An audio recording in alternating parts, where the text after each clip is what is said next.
Welcome or welcome back. My name is Victoria. I am the creator and crocheter here at Insomnia Snail.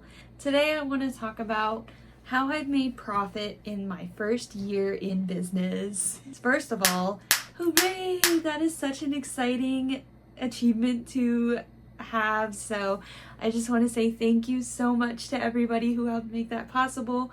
Whether you bought from me from craft shows, from Etsy, or newly on my Palm Street, thank you so much. I really appreciate all of your support and all of your help. So my best market and my worst market. We're gonna start with the worst market. So my worst market was in this building where if you go there, you're going there for like a reason. You don't just kind of happen upon this building. And my location in the building was kind of in a not very prime location, if that makes sense. Now, granted, I still made back my booth fee at this market, so I'm not complaining at all. I am very glad and very grateful that my worst market was still very successful in my eyes. But there are a few things that I noticed that caused these issues. The first issue that I believe I had was the location, like I was saying. The second that I think was that it wasn't really my kind of audience. So the audience that was there was more so there for the oddities part of this market. It wasn't really family oriented, and I think that's more of what my brand is about, and that was a great learning experience for me to be like, now I know that my brand is more about family oriented business. I also noticed that I didn't have my usual stock, and I wasn't as stocked up as I would like to be for that market. So people were expecting certain things, but I didn't have those certain things. And it was just that time of year where I was dwindling down on what I had because I was going a little crazy with custom orders. So, it was not the best time for me to be doing a market. And I learned that through my first year of doing markets. Now, on the other hand, my best market, it was a 2-day market. It was the Wizarding Weekend, the last one that Boozy Bees had done, because they actually shut down, and I'm so sad about that. But they shut down later that month, and it was in August, so that was a lot of fun. It was great. And not saying that the other market wasn't fun. I had a lot of fun doing it. And the event organizers, top tier, great people. Love them. 2 pieces, but it's just not my kind of market, and I figured that out very quickly. So my best market was the Boozy Bees Wizarding Weekend. I noticed that at this market I had a lot of stock, and I had a lot of my consistent stock.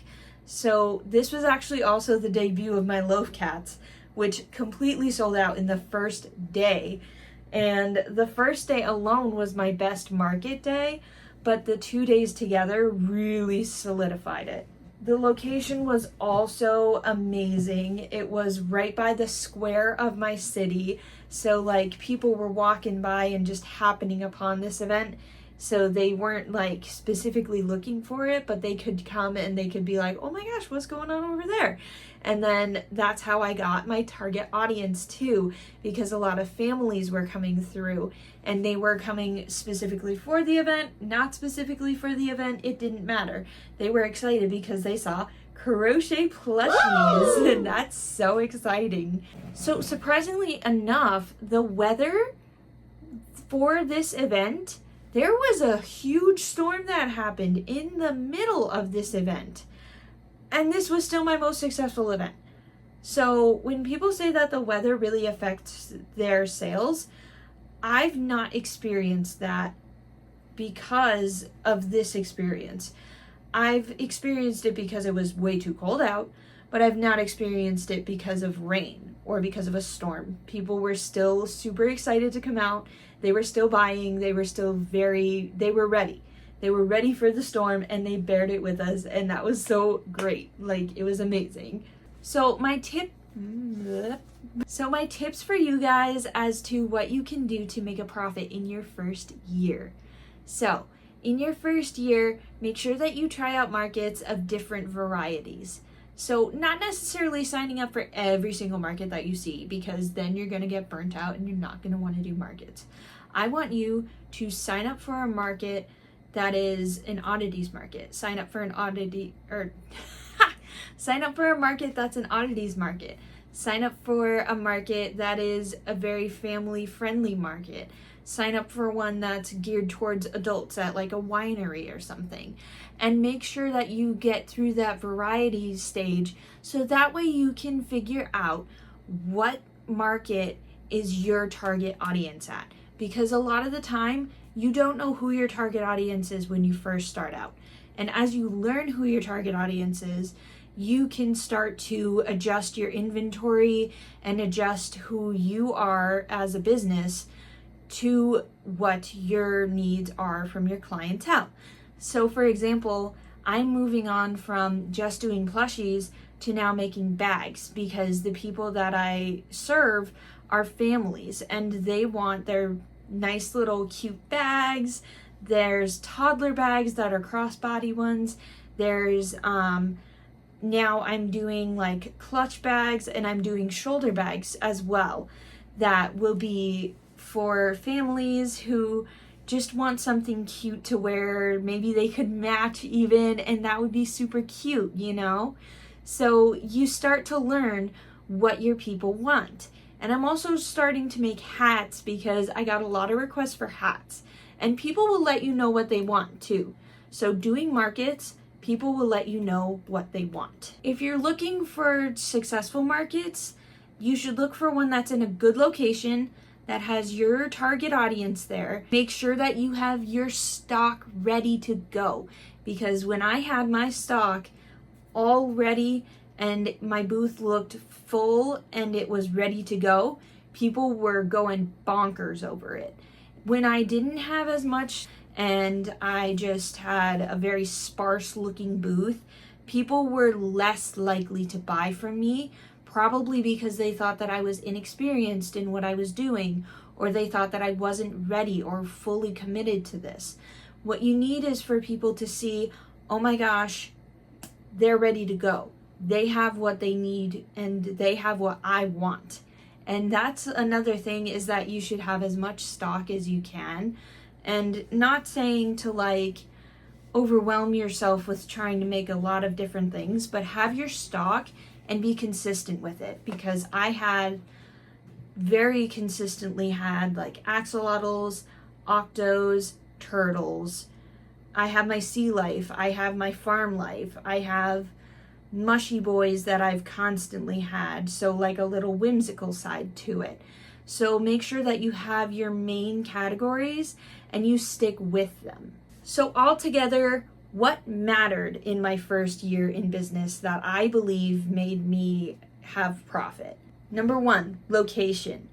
Being in a high traffic area where people might just happen upon your stuff, even though they didn't know about it and they didn't know that this event was happening, that is so helpful. Location, location, location. Number two, your audience. Knowing who your audience is and going to events that have your audience, that is going to solidify and make it easier to have transactions between people and make connections with people. Because making connections is more important than making sales. Once you make a connection, those people are going to be connected to you as yourself, not you as your business. And then they will then care more about what you do and who you are as a person, rather than just, oh, it's another business that I could buy from.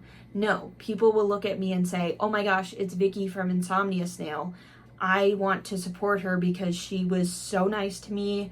She like went out of her way to package this in such a nice way because I said it was a present. Like, just going the extra mile for your people. It's so important. And number three, stock and display. So your stock is going to matter to your people, because once they know, hey, Insomnia Snails sells axolotls and they're really cool, then they might tell their friend, oh my gosh, they're going to be at this event, so you should go look for this axolotl because I saw it and it was really cool and you would totally love it.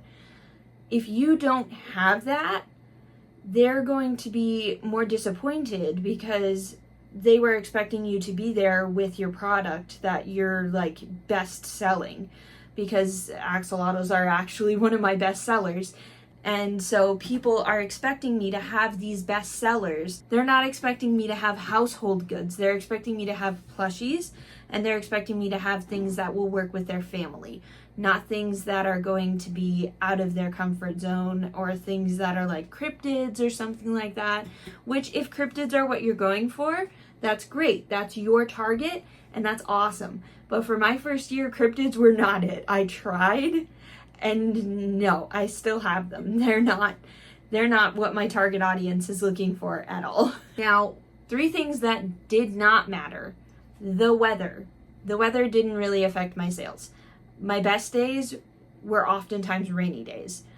My worst days could have been like sunny days or days that it was nice outside and so people didn't want to come in for a fair or something. It's really just about what people are into that weekend, what other events are going on. It's not really so much about the weather per se. Another thing that wasn't as important was the time of year for me. People, you would think, are more likely to buy around Christmas time, like November, December. You would think that those are like the busy months, the crazy months for us. Actually, my best time was in August, and I had more sales in August than I had in December and November, actually. So that was pretty nuts. Like, I had such a good time in August, and that was such a random time for people to just be like, yes, I definitely want to buy these crochet plushies, but that's when they wanted to do it, so. And finally, the last thing that really didn't matter, number 3, was a fancy setup. I tried to do a Z setup before, and it didn't really draw any more people in or any less people in. It was just kind of a different way to set up, and I found that when I stuck to kind of like a U setting or something, it was something that I was more comfortable with. It was something that people were familiar with when they were walking through, and so they kind of felt more at ease. I had my space, they had their space. It was all fine. Like, you don't need to go all out with your display. You don't need that pegboard. You don't need like everything to be 100% like how you want it right that second. Not saying that you shouldn't go for that. Absolutely work towards that. That's a goal. But that's what it needs to be for now if you're getting started. A goal. You don't have to have that fancy setup straight away. You can work towards it and still be making profit. So I'm sure that you guys are super excited to hear the numbers. So I already said my worst market, I got $99.99. And then my best market, the first day, I got $566.91. The second day, I got $205.64, totaling to $772.55. So that was nuts. Like I said, it was just a great location. It was a great stock time for me, and I had my target audience there. So I almost like got to that $1,000 mark, which is my goal for this year, is to reach that $1,000 mark for one of my markets. So now on to the year. So drum roll please. We got our total income, $4,116.18.